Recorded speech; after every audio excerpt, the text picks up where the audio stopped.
کیونکہ وہ تلواروں کے سامنے سے، ننگی تلوار سے اور کھینچی ہوئی کمان سے اور جنگ کی شدت سے بھاگے ہیں۔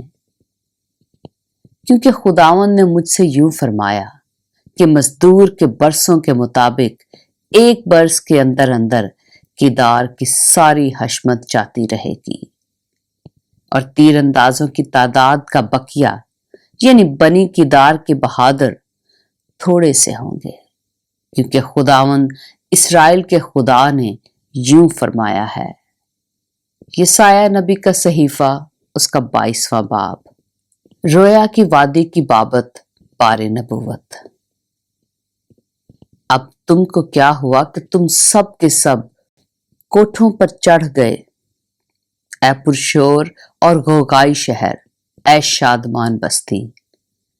تیرے مقتول نہ تلوار سے قتل ہوئے اور نہ لڑائی میں مارے گئے، تیرے سب سردار اکٹھے بھاگ نکلے، ان کو تیر اندازوں نے اسیر کر لیا۔ جتنے تجھ میں پائے گئے سب کے سب، بلکہ وہ بھی جو دور سے بھاگ گئے تھے، اسیر کیے گئے ہیں۔ اسی لیے میں نے کہا، میری طرف مت دیکھو، کیونکہ میں زار زار رہوں گا۔ میری تسلی کی فکر مت کرو، کیونکہ میری دختر قوم برباد ہو گئی۔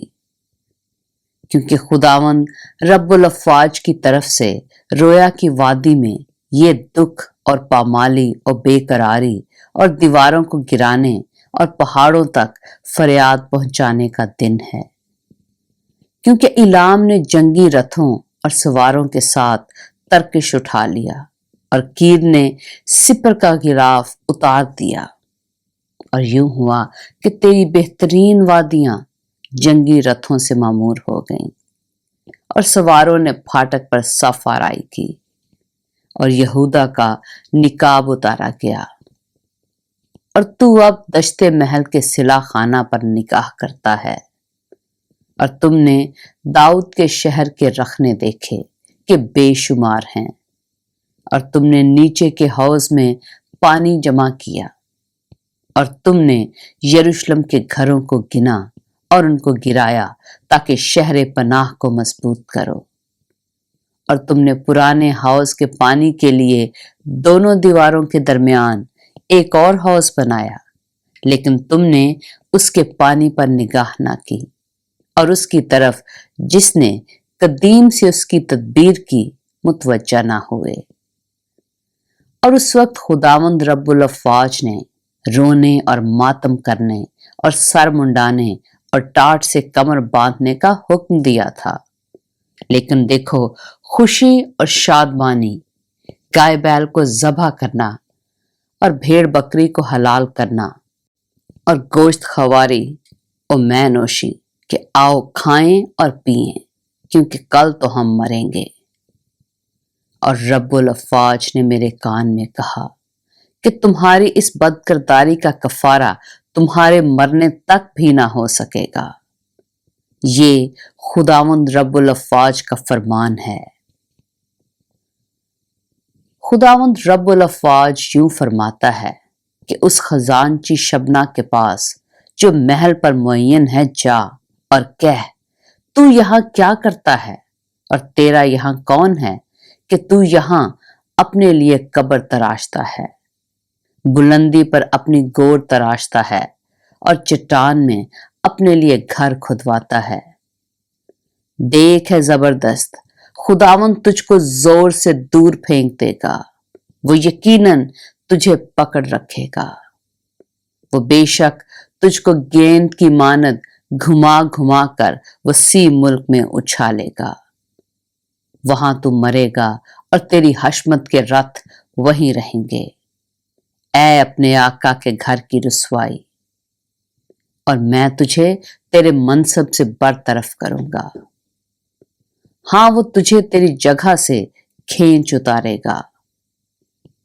اور اس روز یوں ہوگا کہ میں اپنے بندہ الیاقیم بن خلقیہ کو بلاؤں گا، اور میں تیرا خلعت اسے پہناؤں گا، اور تیرا پٹکا اس پر کسوں گا، اور تیری حکومت اس کے ہاتھ میں سپرد کر دوں گا، اور وہ اہل یروشلم کا اور بنی یہودا کا باپ ہوگا، اور میں داؤد کے گھر کی کنجی اس کے کندھوں پر رکھوں گا، بس وہ کھولے گا اور کوئی بند نہ کرے گا، اور وہ بند کرے گا اور کوئی نہ کھولے گا، اور میں اس کو کھونٹی کی مانند مضبوط جگہ میں محکم کروں گا، اور وہ اپنے باپ کے گھرانے کے لیے جلالی تخت ہوگا، اور اس کے باپ کے خاندان کی ساری حشمت یعنی آل و اولاد اور سب چھوٹے بڑے برتن پیالوں سے لے کر کرابوں تک سب کو اسی سے منسوب کریں گے۔ رب الافواج فرماتا ہے، اس وقت وہ کھونٹی جو مضبوط جگہ میں لگائی گئی تھی ہلائی جائے گی، اور وہ کاٹی جائے گی اور گر جائے گی، اور اس پر کا بوجھ گر پڑے گا، کیونکہ خداوند نے یوں فرمایا ہے۔ یسایہ نبی کا صحیفہ، اس کا 23واں باب۔ سور کی بابت بار نبوت۔ اے ترسیس کے جہازوں، واویلا کرو، کیونکہ وہ اجڑ گیا، وہاں کوئی گھر اور کوئی داخل ہونے کی جگہ نہیں۔ قطیم کی زمین سے ان کو یہ خبر پہنچی ہے۔ اے ساحل کے باشندوں، جن کو سیدانی سوداگروں نے جو سمندر کے پار آتے جاتے ہیں مالا مال کر دیا ہے، خاموش رہو۔ سمندر کے پاس سے سحور کا غلہ اور وادی نیل کی فصل اس کی آمدنی تھی، سو وہ قوموں کی تجارت گاہ بنا۔ اے سیدا تو شرما، کیونکہ سمندر نے کہا ہے، سمندر کی گڑھی نے کہا ہے، مجھے درد ذیل نہیں لگا اور میں نے بچے نہیں جنے، میں جوانوں کو نہیں پالتی اور کنواریوں کی پرورش نہیں کرتی ہوں۔ جب اہل مصر کو یہ خبر پہنچے گی تو وہ سور کی خبر سے بہت غمگین ہوں گے۔ اے ساحل کے باشندوں، تم زار زار روتے ہوئے ترسیس کو چلے جاؤ۔ کیا یہ تمہاری شادمان بستی ہے جس کی ہستی قدیم سے ہے؟ اسی کے پاؤں اسے دور دور لے جاتے ہیں کہ پردیس میں رہے۔ کس نے یہ منصوبہ سور کے خلاف باندھا جو تاج بخش ہے، جس کے سوداگر امرا اور جس کے بیوپاری دنیا بھر کے عزت دار ہیں؟ رب الافواج نے یہ ارادہ کیا ہے کہ ساری حشمت کے گھمنڈ کو نیست کرے اور دنیا بھر کے عزت داروں کو ذلیل کرے۔